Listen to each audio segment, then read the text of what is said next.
Congratulations for taking ownership of your financial plan by tuning into the Federal Employee Financial Planning Podcast, hosted by Mason & Associates, financial advisors with over 3 decades of experience serving you. You will rest easy once your plan is done. You will see clearly just how you have won. Gone are the times where you'd hope and pray. It's gonna be a bright sunshine. Welcome to the Federal Employee Financial Planning Podcast, hosted by Michael Mason, Certified Financial Planner, John Mason, Certified Financial Planner, Tommy Blackburn, CFP, Certified Financial Planner, and Certified Public Accountant. And with us in this episode is again Ben Rakes, CFP and IRS enrolled agent. You know, Mason & Associates have over 3 decades of experience helping federal employees with their financial plans. This podcast, you just got bad news. You got a bad diagnosis. You know, you may be mid-career. You had a bad diagnosis as a federal employee. Where do you go? John, before we jump into that, Yeah, thank you for joining us on another episode of the Federal Employee Financial Planning Podcast. For those who've been listening for over a year now, thank you for your support. If this is your first time tuning in to one of our episodes, we're Mason & Associates. We're a financial planning firm with over 3 decades of experience serving federal employees. The firm was founded in 2003 by Mike and Ken Mason, and now we have 3 other advisors who are also on this podcast today. So we're financial planners first. We're podcast hosts second, and we specialize serving federal employees 55 and older who have $700,000 or more in assets available to manage. If you'd like what you hear and you would like to be on our team, you can learn more at masonllc.net. You can listen to the new Client Process and Experience podcast episode, which is right on our homepage. We'd love to hear from you, whether it's in the comment section or a direct email at masonfp@masonllc.net. And John, I guess I just wanted to piggyback there with you. If you give us, if you think you'd like to be a part of our family and that we could be a good match, and you give us a call, I think we genuinely promise that you will leave that call better than before you called us, and that we're probably going to answer questions that you didn't know how to ask. Mike, I know you know how to say that line better than I do. We'll answer the questions you have and the questions you didn't know to ask. There you go. And I think, Tommy, you're spot on. That's always been our commitment, at least as long as I've been here, which is close to 12 years now, is, you know, if somebody takes time out of their calendar to schedule an introductory phone call and an appointment with us, we're vested, we're in, and we're going to show up prepared, you know, ready to go. And why not provide massive value during that time? So clients or prospects are going to leave better than when they came in. That's our commitment. And then maybe a Bob Hallism, you know, you cast your bread upon the waters and it'll come back in club sandwiches. We know we can't help everybody long term, but if we're already committed, we're going to make your life a little bit better. Absolutely. It's everybody's time is valuable. So if both of us commit to that time, we're going to take it seriously and make sure everyone gets value out of it. gentlemen and our audience, you know, I've got a little bit of grief for this topic. This is my topic today. It doesn't. You're not happy to talk about things that are not happy, but life. I've been doing this 35 years, and life happens. And sometimes our clients, or maybe a would-be client, gets bad news. You know, we can get bad news at any point in our lives. You get bad news. You get a bad diagnosis. Meaning you're going to die. Yeah, let's call it Susan Genism, right? You know, well, it's highly likely that you're going to die. You know, ALS, advanced Parkinson's, some type of cancer. Over 35 years, I've seen many of these, and I'm sure I didn't do what I was supposed to do, you know, the best way early, but I've morphed into you just have to hit it head on. So what we have to know is we want to support. We don't want to take away that person's people have a glass half full mentality. They are going to want to win. They're going to want to beat this. They're going to want to pray and believe they can beat it. And we need to help support that at the same time that we help plan for what if it goes the other direction? And that's a tightrope that needs to be walked that most people can't. So I think it's valuable, for federal employees that we have this conversation that folks can turn to, because they may have nobody else to turn to. What happens if I'm a federal employee? And many of these things can go for folks that aren't. But again, this is our specialty. What are the things I should be thinking about? Who should I be turning to if I've got a diagnosis that more times than not is going to end in death? What things should I be thinking about? So I'm terminally ill. What do I do next? Right. And I think as we talk about this topic, we've talked about the joys of retirement. We've talked about turning left on the airplane, which, you may have a fundamental disagreement with, but everybody enjoys their money differently. So financial planning is not all sunshine and rainbows. In fact, a good part of financial planning, the most basic part, is like insurance and risk management. And as we think about a terminal illness or a death, that's where like the insurance kicks in. That's where the risk management piece kicks in. So solving that portion of one's financial plan is necessary from the beginning. We focus on the sunshine and rainbow most of the time because that's the fun stuff. This is like getting back to blocking and tackling. The bottom part of the pyramid. Step one, Mike, is like making sure our family is taken care of in the event of death or disability. And some of these diagnoses could be both, right? It could be a permanently disabling that eventually leads to death, or it could be death in a relatively short period of time. Yeah, where you hit the disability thing quick. I mean, almost like Social Security, compassionate disability, because they know that 99 times out of 100 it ends in death. So as I was thinking about this, logically I wanted to go through the broad categories that we should think about. FERS, Federal Employees Retirement System, disability. John, I guess we could talk about CSRS disability as well, but they're so advanced. Most CSRS folks have already earned a retirement. So let's hit disability first. Understand that if you already have enough time in service, 30 years, and have reached minimum retirement age, or 20 years and age 62, right? Then you've already earned a retirement, so disability doesn't matter. So this disability is for folks that haven't already earned a non-reduced retirement check. An immediate unreduced retirement, exactly. Yeah, so for federal employees, Mike, who would qualify for a disability retirement, that's typically, like you said, going to be somebody that has less than 30 years of service and is below MRA, minimum retirement age, and then there's those other rules too. But so for that person, if they were to go out on disability, let's just say me at 35 years old, and I make $100,000, my first year of disability is going to be 60% of my high three, less 100% of any Social Security benefits I may receive. So essentially what that means is I'm going to get $60,000 year one. Year two, my FERS disability calculation is I receive 40% of my high three, less 60% Social Security. And that calculation remains constant from the second year of retirement all the way through age 62. With the new calculation coming at 62, the government basically says, what if you had worked the entire time and your disability now converts to a retirement benefit? So it's way different than like if the three of us young advisors over here were to buy a disability policy.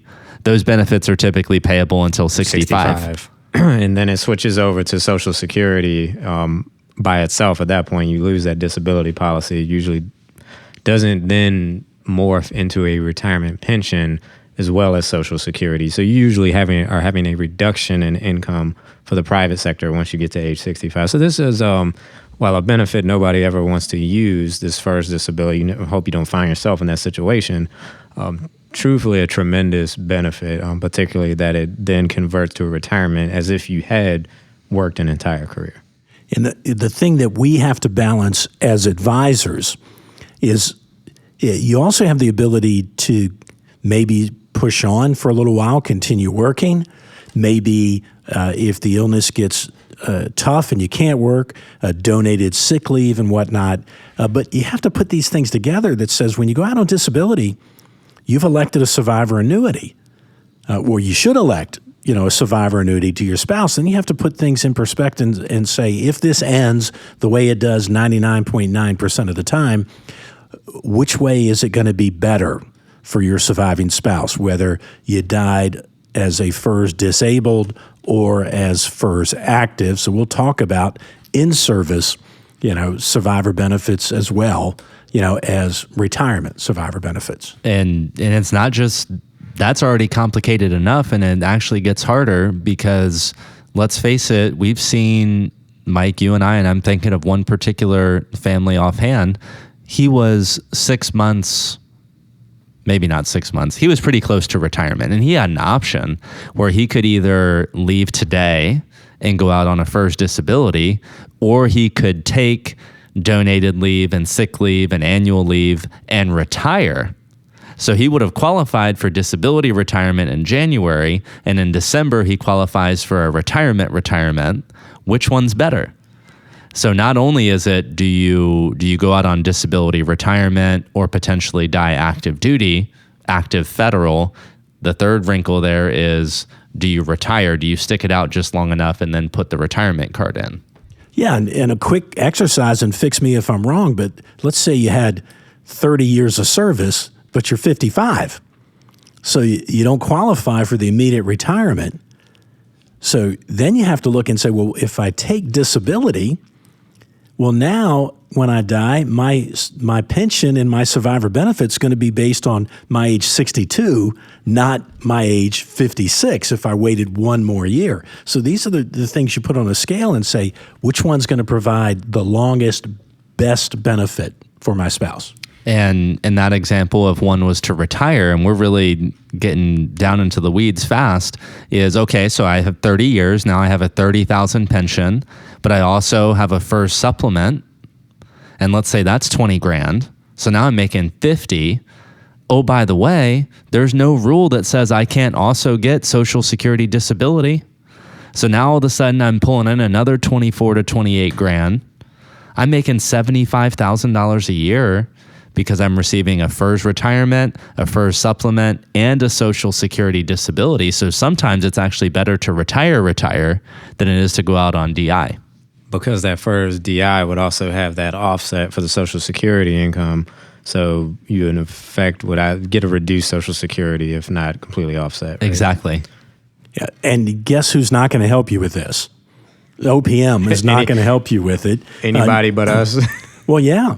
Yeah, so we've kind of covered, we could go into great detail. This is really the point of all of our podcast episodes, is to give you enough information to realize you're not getting enough information anywhere else and to seek it, in other places. Well, and maybe also, Mike, motivate folks, right? So I think a lot of times people think, well, I don't necessarily need a financial planner because I really enjoy managing my TSP, or I really enjoy managing the investments on my own. It's like, I think one of our missions behind this podcast is continuing to revolt against the idea that what we do for a living is manage money. We do manage money. That is something we do, but we're revolting against the idea that that's a value proposition. The value proposition is being able to come in during times of need. Like, the transitions that we watch our clients go through are both happy and sad. And a qualified team should be able to help people through all of those transitions, not just the happy ones. And unfortunately, we have not found another firm that's capable of helping families through these hard transitions because nobody takes the time to actually know these rules. Bringing this back to the comprehensive nature of financial planning, as you said, John, not just managing money, but we've been talking about just disability insurance for how long now, and going into the weeds, and the depth of knowledge is so great. But what's the other step to that? If you're going to work with a client, what do they also need to know? Is this actually going to be enough for my lifestyle? So not only do you have to know it, you have to incorporate that into a client's plan, into a client's lifestyle. All of this knowledge is really just the first step in getting to know a client and give them the advice that they need. I'll tell a story from when my early days of working at the firm, and I know we all do this, and John, I know you've experienced, but it was, one of these cases of you just got bad news that I was working with Mike with. And, Mike, a lesson I learned from you there, maybe you don't even know it, maybe you're hearing it for the first time now, was just kind of immediately jumping in and saying, don't worry about your family being able to financially take care of itself. Like, I can tell you right now, your disability benefit's going to be this, your compassionate Social Security disability. Here's how all your income, I can tell you very quickly how it's all going to shake out, and that your family's going to be okay. You have a limited amount of time left with your family. Focus on enjoying that time with your family. And to me, I mean, that really was a moment that I took away. I was like, wow, that is great financial advising, of being able to say, look, I know what's on your mind. You're worried about your family. You have a limited amount of time. Stop wasting it, killing yourself at work because you have a limited amount. Here are your benefits. Let's take advantage and enjoy the limited time you have. You read my mind, Tommy, and I'm glad you told the story versus me, because it's great minds think alike. When one of our clients dies, we say to the surviving spouse, it's time for us to go to work and for you to just grieve.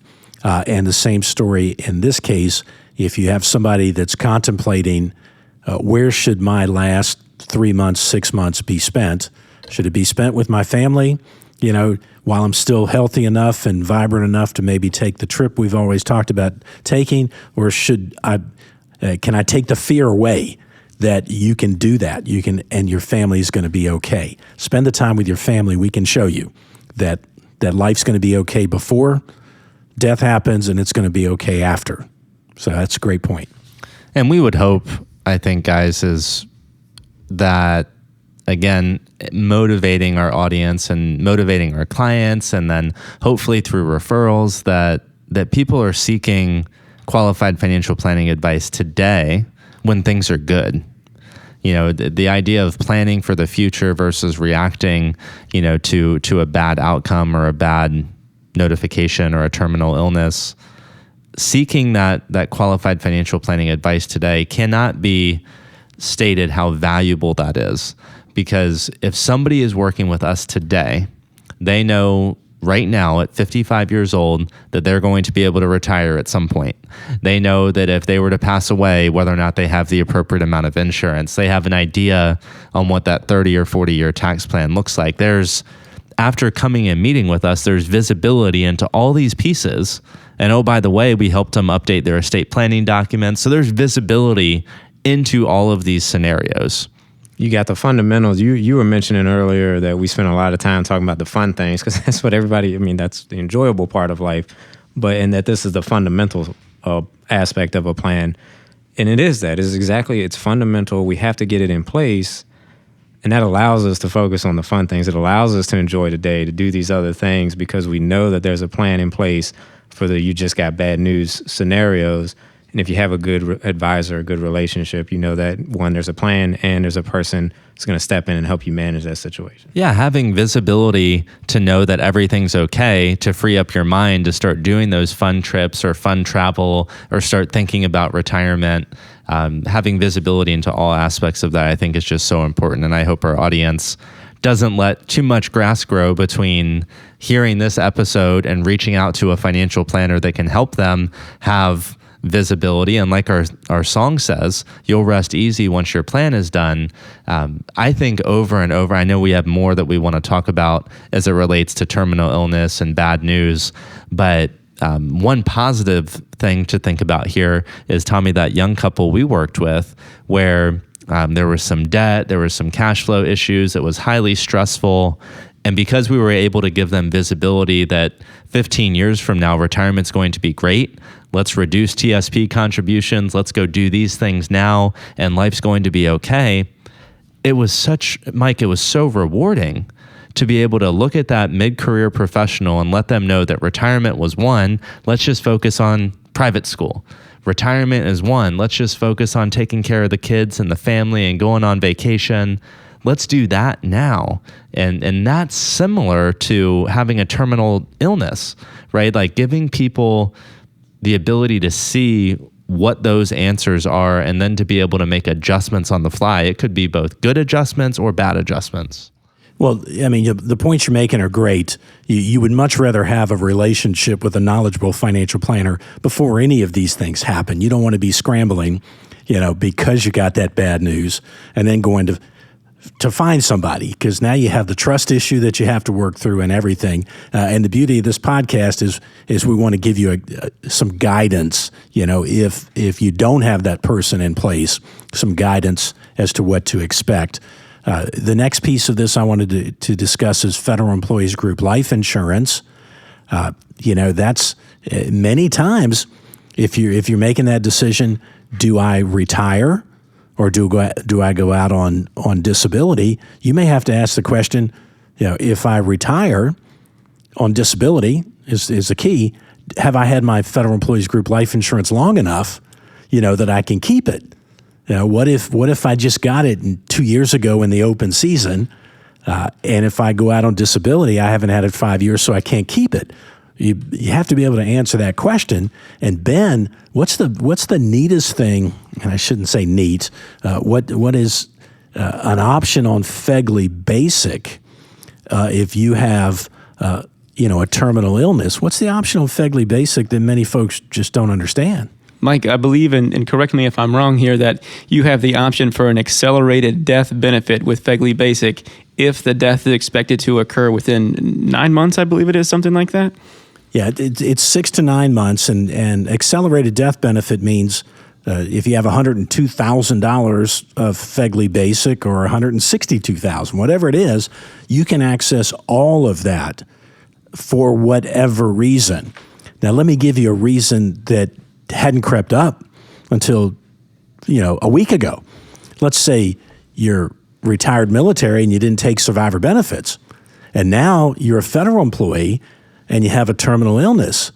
Well, for all of 2023, and we'll do an episode on this as soon as all the rules come out, there's an open season for military who turned down survivor benefits to get back in, or to get in. They were never in the first place, to get in.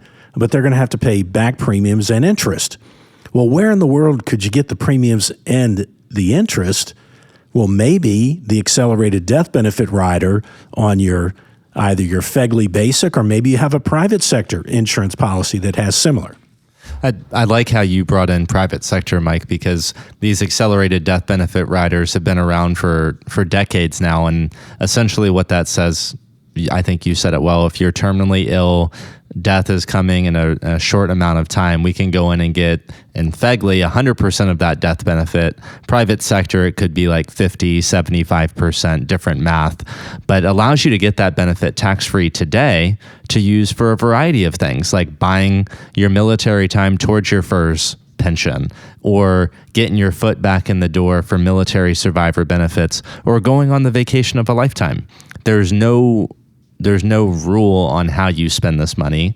It could just be prepaying some funeral expenses. It could be a variety of things, but going in and getting those funds now can be beneficial for a lot of reasons. Even just padding the checking account so it's not so stressful when the inevitable happens. And why wait to get the death benefit if you can go ahead and get it in advance just because? And just go to the website, masonllc.net, and seek out the FEGLI open season. I'm not FEGLI open season, just FEGLI episode, and it'll go through more of the details than we just did on FEGLI Basic, in-service death benefits, and the rest of FEGLI. So make sure you listen to that if we've left any holes in that description. Probably good, real quick, just to hit on how FEGLI Basic works in retirement. So typically what happens when a federal employee retires, let's say with $100,000 of FEGLI Basic, most elect something called the 75% reduction, which means that $100,000 is going to drop by 2% a month down to $25,000. And then it's going to flatline there. And eventually when you pass away, hopefully a long time from now, your beneficiaries will receive $25,000. Well, let's pretend now you're retired federal, you're 65, you just submitted those retirement papers, your benefit's going to start reducing by 2% a month, but now you're terminal. Now you have a reason to go in ASAP and claim that accelerated death benefit to stop the 2% reduction, right? So if I'm terminal, I want to go in and I want to grab that death benefit now rather than continuing to let it slide down at the 2% a month. What a great piece of information. I don't know did Ken, was he the one that figured this out? Maybe you already knew it. I thought I remember Ken bringing this to light in one of our advisor meetings, but great points all around. I love to take the vacation of a lifetime, but also love the out of the box thinking of the military SBP. Hopefully what's ringing true to most people that I'm hearing is having that advisor relationship that specializes in you and can really connect all the dots of a plan, and particularly if they were in the game for years now of knowing your situation versus trying to do triage when we just got that notice. Well, let's face it, some of these things that we're saying are not exactly typical run-of-the-mill recommendations either. Like, these are rather extreme. So imagine having these conversations with a client you just met with these extreme scenarios. If I'm a client, I'm thinking, oh my gosh, like, this sounds very extreme. Like, Mason and Associates comes highly recommended, but I literally just met you and you're asking me to go like off the wall here with these recommendations that I've never even heard of. And you're saying it with a straight face, John. Right. Versus, like, how much easier is it to make these recommendations to somebody that you've already had a 5, 7, 10-year relationship with? They don't feel like they're being taken advantage of. They just get to focus on the grieving and then focus on the quality of advice. I imagine these recommendations would potentially even scare some new clients away because they're that out of the box. Well, John, I know we need to get through some of the other parts that we want to talk about, some of the benefits of being a federal employee, how your plan could work. But we've kind of talked about that grieving process and having that relationship already so that you can focus on grieving or whatever it is. And so if you just got notice of a terminal illness, you may be in shell shock. I just don't even know, to your point, like how well you can even digest some of these things that would be, advised to you. So yeah, if 100% dovetail, agree with you. If you can have that relationship where somebody knows your situation, you already trust them, they can dish out that advice and kind of bring a picture together and allow you to focus on more important things, given where you are in your life at that moment. So the pieces that I wanted to make sure we looked at, one, we have a terminal illness. Can I just go ahead and do a FERS disability retirement? Maybe I've already earned my retirement, so should I just go ahead and retire? What are we doing with our life insurance? But I think, a misunderstood piece of the FERS retirement system is the in-service survivor benefit or the in-service death benefits, because if you're trying to struggle and make the decision, do I keep pushing on working because it's more beneficial for my family if I die on active duty than it is if I die on FERS disability. Let's talk just a little bit about the FERS in-service death benefits. Well, I guess the two big rules. One, if I can, what is a survivor benefit anyhow with FERS? And a survivor benefit from a retirement perspective says if I have a $40,000 pension, at my death, my spouse will receive $20,000. That would be the maximum under FERS, which is 50%. Option 2 is a 25%, and option 3 is 0. Right? So we encourage maximum survivor benefits, Mike, which is 50% of the unreduced federal employee retirement system pension. In-service is much the same. However, the caveat there is you have to have 10 years of service to be eligible for it. And the survivor benefit while you're working can't be messed up. So see, when you retire, you have to make an election. Do I take survivor benefits to protect my spouse? Yes or no? If you die while actively serving in a federal employee retirement system position, the default election is you have survivor benefits and you can't mess that up. So if you have 10 or more years of service, the survivor benefit in service is 50% of the pension you've earned to date. And then on top of that, on top of your thrift savings plan balance, any federal employees group life insurance, there are 2 lump sum death benefits in the FERS system that are never talked about. One of them is 50% of base pay at time of death. So if your base pay was $100,000, there's another $50,000 of benefits. And then the second one is a moving target. It started out at $15,000 years ago, and it's indexed for inflation. That benefit is like right at $40,300. So the person with a $100,000 salary right now died in service would get $90,300. Their spouse would, plus 10 or more years of service. They're going to get some form of survivor annuity. Let's say it was 20 years of service using the same $100,000. They've earned a $20,000 benefit. Half of that is $10,000 ongoing annuity, cost of living adjusted for that spouse's life. So now you know the things that you're juggling. Do we make the choice to go first retirement, disability retirement? Do we try to push on and struggle through and get some leave, and die in service? Well, 90,000, those two FERS in-service death benefits, maybe like we go back to that example earlier where we had a client who could retire on DI in January and then could retire retirement in June. Well, what's the difference? Well, we had $90,000 of lump sum benefits in January that the second we retire went poof. Now there's all those other factors that we had to factor in too, but that 90,000 we hadn't talked about yet. And this 90,000 little rule caveat is that is eligible to be transferred directly to an IRA. So that's another thing to consider is, do we want that to be in an IRA? Do we want to just take it as lump sum cash? So not only do we have to know it's there, then we actually have to think about the best way to receive it. I think we would all probably agree that taking it in cash probably doesn't make sense. Well, yeah, I mean, as with most things, I would imagine, I suppose there's always a scenario, if we put it in an IRA, we can still take it as a lump sum from there. So at least the IRA gives us a chance to control the taxes from there. And gives us an opportunity if we wanted to do Ben's favorite. I shouldn't make jokes as we're talking about, sad topics, but Ben's favorite, he likes doing our Roth conversions. If you do not, Ben, if you don't take those lump sum benefits into an IRA, they can never be converted to Roth if you just take it as cash. That is a great reason to go ahead and put that into an IRA. That's right, John. So guys, I want to hit this one really quick because we have an entire episode on estate planning, but it's good news and bad news. It's more bad news than it is good news when you get a terminal illness. But understand this, we're all dying.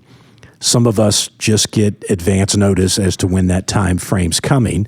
Many of us kick the can down the street and they don't do the things they need to do. So now you've got a diagnosis. Let's just hit the highlights of what to do in your estate plan. Then I want to tell one or two stories and then we'll wrap this up.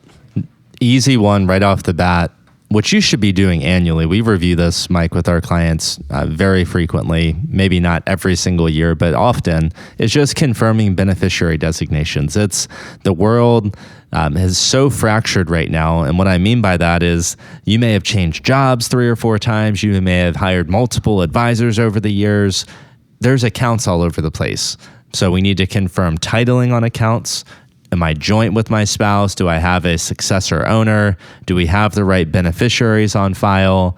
Have any of my beneficiaries developed any circumstances that would require me to make updates? Do they have special needs or considerations? Has one of them passed away?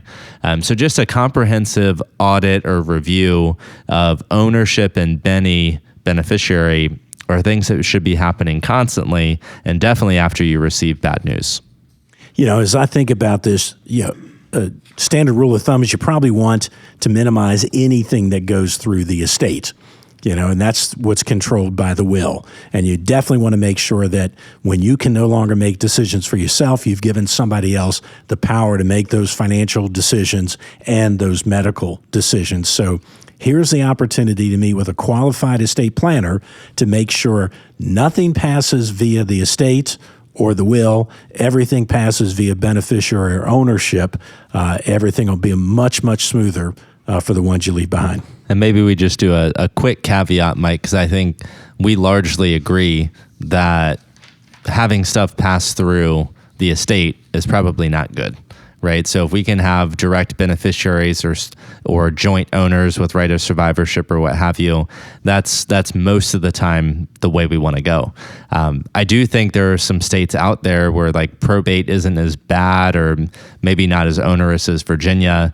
And I actually worked with one attorney who insisted that the client did not have a rev trust, that assets for special needs children were to be directed to the estate for whatever specific reason. So I just want to caveat that there could be state-specific reasons why having assets flow through the estate makes sense, but 9 times out of 10, the answer is no. I think just one more piece to add is we talk about working with a qualified estate planner, making sure the beneficiaries are correct, making sure your titling is correct. Powers of attorney obviously are a piece of that as well. But don't just go to an estate planner that drafts the nicest powers of attorney, the best trust that you can think of, and then just stick those documents under your bed in the safe and never tell anyone about it. What we also want to make sure we do with those trust documents and with those powers of attorney is make sure that once we have the trust, if there's assets that need to be titled into it, that we actually make those changes, because that's not something that your estate attorney is going to do for you. And if you have a trustee or you have someone acting as your power of attorney or your medical power of attorney, you need to let them know. You need to let them know that they have been named as such, because if they don't know, what are they going to do? Dig through your basement or your attic or under your bed? Do they even want this responsibility? They should know before you put them in this position. And not only should they know that they're going to be in this position, they should see the documents. They should know exactly what this contract is that they've got to administer says. So yeah, I 100% agree. They should know, and they should have a copy of the documents. They should be aware of what they're going to be asked to do. 50% of the work has been done when you've created your estate plan. So you have that beautiful binder. It maybe is a huge red book. We would suggest maybe you don't want gigantic red book estate planning documents, but let's say you have it. You did 50%, Mike, of the work. The other 50% is everything Ben alluded to, which is updating beneficiaries, retitling, new deeds for the house, letting your fiduciaries understand where and how and what they're supposed to be doing. So the estate plan creation is only 50%. Guys, as we come to the end of this podcast, I did want to tell a hero story. Hero stories in Mason and Associates and Clarence moments are when we give advice. So tremendous. You see how it changes somebody's life instantly and how that will affect the family going forward. This is what you want from your financial planner. This is what you should seek. You know, if you've got a terminal illness and you've got bad news. I was brought into a family's life years ago. He was dying of a dread disease. Unfortunately, it was of the brain. It was going to be a long battle. I was brought in after he attempted to end it sooner, you know, for the benefit of his family. And the attorneys brought me in, and I looked, and there was a term life policy, $500,000 that was due to expire in the next 3 months. And I can almost get into this gentleman's head and see what he was trying to do. You know, let's make this end before this term insurance expires. He also had a $250,000 whole life policy. And as a certified financial planner, but also a chartered life underwriter, I looked, and the whole life policy, guys, had a waiver of premium benefit for disability. And he's had this disease for 4 or 5 years. So we went to that company and we got 4 years worth of premiums waived. In other words, they stroked a check for $10,000 back to the client. The term policy that was worth $500,000 that was due to expire in 3 months had a conversion option. It had to be converted to permanent. So we converted that $500,000 to permanent. We used a third of the premiums we got back from the waiver of premium on the other policy, and we made that policy solid before the next anniversary of that term, which was now universal. Before that needed to be paid. Blessed for him that he did pass away, but there was an additional $500,000 of life insurance because they got a financial planner, you know, versus somebody that's selling a product or managing money. That's why, gentlemen, I felt this was so beneficial to our clients. It may not be the most uplifting, but it is life, And now our federal employees and anybody else that listens to the podcast has something to gauge, what their advisor should be doing when they get bad news. I think as we close down, Mike, one of the things that has helped me over the 12 years that I've been working with you and Ken, and I'm sure Tommy and Ben feel the same way, is not only being able to kind of like attach myself to your hero stories and Clarence moments and relive those experiences with you on the podcast here, through the radio program we used to do. But stories resonate. And you don't forget rules when you can associate it to someone that you cared about. You don't forget rules when you can associate it to a family that you changed their life.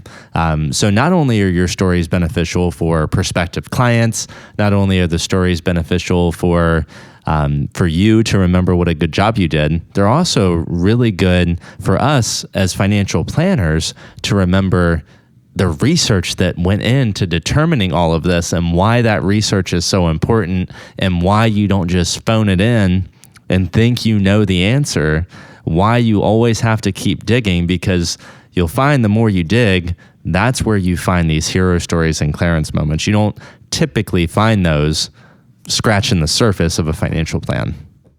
Yeah, you gotta be willing to look. It's funny when you say think of the stories. I think we all do. Sometimes we'll get a question from another advisor as we're working as a team.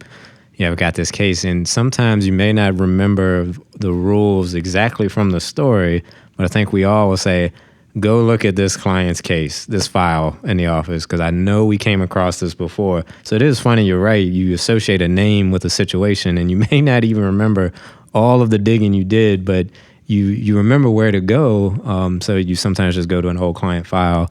That'll get you back up and running pretty quickly. If not, you know where to go find other answers. But yeah, John, I agree, because I think we all do that. Go look at this client. I remember we've come across this before. I don't remember what the answer is. I just know we put a lot of work in for Joe. Right. So we should probably go look at that file again. And Tommy, you sparked something in my head. And John, I think it'll be time to close it after that. But you don't want to be going out if you got bad news and you've got this terminal illness, and let's say you have a relationship with somebody that you thought was your financial planner, and you trust them, and they're a family friend. Well, guess what? Maybe they can still be that person that they weren't. Tell them to listen to the Mason and Associates podcast, this one in particular, so it sparks them to think, who should I be asking what to? What questions should I be asking? So it doesn't always end with you coming to Mason and Associates or you firing your financial planner. I've often said through the radio program for 18 years, I don't understand what other financial planners are doing. The best education they could get is listen to the Mason and Associates radio show. Now the best education is to listen to the podcast. Well, guys, thank you for another awesome episode of the Federal Employee Financial Planning Podcast. A hard topic, a heavy topic, but one, Mike, that I really thank you for bringing up, because I think I'll speak for the three of us, young bucks over here. I don't think it's something that I would naturally gravitate to as a podcast episode topic, but after doing this with the three of you today, I think it was just very, very well done, very timely, and addressing the elephant in the room in these hard conversations is something we have to do. So another great episode of the Federal Employee Financial Planning Podcast. Thanks for being on this journey with us. We'd love to hear from you. MasonFP@MasonLLC.net. That's MasonFP, like financial planning, at MasonLLC.net. What keeps you up at night? What are your concerns? Send us an email, leave us a comment. Thank you so much. If you'd like to also leave us a 5-star rating, and we are accepting new clients, new client process and experience at MasonLLC.net. You will rest easy once your plan is done. You will see clearly just how you have won. The topics discussed on this podcast represent our best understanding of federal benefits and are for informational and educational purposes only and should not be construed as investment, financial planning, or other professional advice.